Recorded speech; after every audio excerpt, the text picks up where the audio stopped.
Well, my grandfather was a tiny landlord. Was considered after liberation was considered to be a bad guy. So I know how tough it was when I was a kid. I went to the Hangzhou Hotel, now called Hangzhou Shangri-La Hotel, because that was the hotel can receive the foreign visitors. So every morning for 9 years, I showed them around as a free guide. They taught me English. And I think that changed me. Today, I'm 100% made in China. I've never got a one-day train outside China. And when people talk to me, say, Jack, how can you speak English like that? Why sometimes you talk like an Western guys? I think that was the 9 years. These Western tourists opened my mind because everything they told me are so different from the things I learned from the schools and from my parents. So now I have a habit. Whatever I see, whatever I read, I use my mind.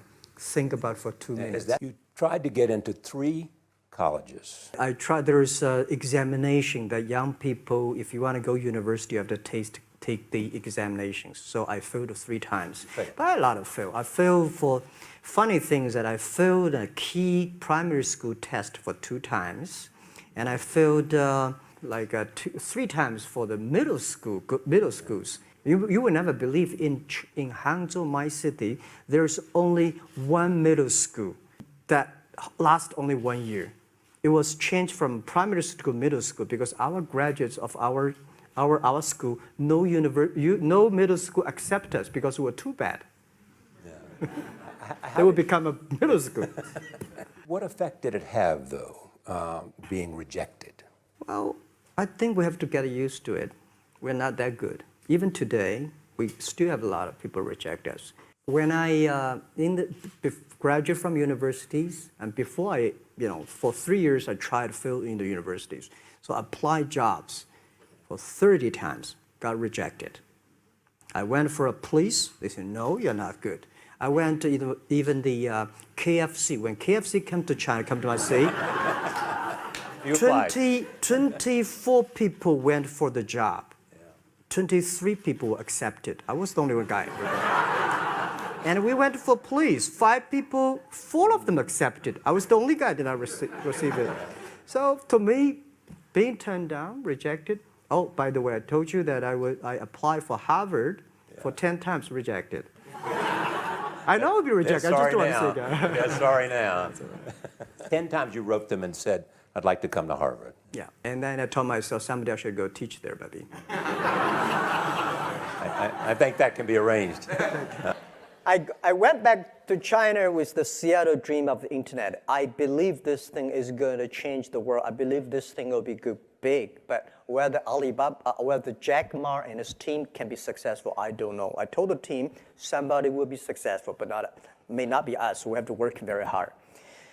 So it were tough days in China, year 1996, 1997, and we go nowhere because I borrowed $2,000 from my friends and families and relatives together. But we compete with China Telecom. They have money, they have the amount SOE, they're state-owned business, they compete with us. Finally, they cannot kill us because we want to survive. And we, of course, cannot kill China Telecom. So we had a joint venture. They have a 70%, we have 30%. And I was so stupid. I think they really love us. But they got us because they want to kill us. 7 boss seats, they have a 5, we got a 2. Everything, without even say our idea, say we don't like it. So I said, maybe I should go to Beijing, join the government. Maybe they can help us promoting the internet. So we went to Beijing, joined the MOFTEC, Ministry of Foreign Trade, as a part-time job, contract for 14 months. Working inside, I found government can never, ever promote the internet, make internet business. Because the philosophy of internet is try to develop, how to make other people develop the business. But the government, they want to control at that time. So it's a totally different philosophy. They are smart, they're good people, but they think, how can I make it using internet to manage and control? But we think we should not control, making other people develop. So different philosophy, I think it won't work, so I left. And then during these days, I met Jerry Yang. And then I think, well, no chance in the government, no chance in that, and then I believe we should not give up.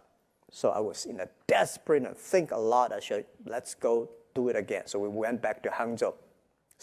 I invited the 18 my students and friends in my apartment. Year 1999, February 21st. We took the video. I was talking about the future. People look at me, these guys crazy.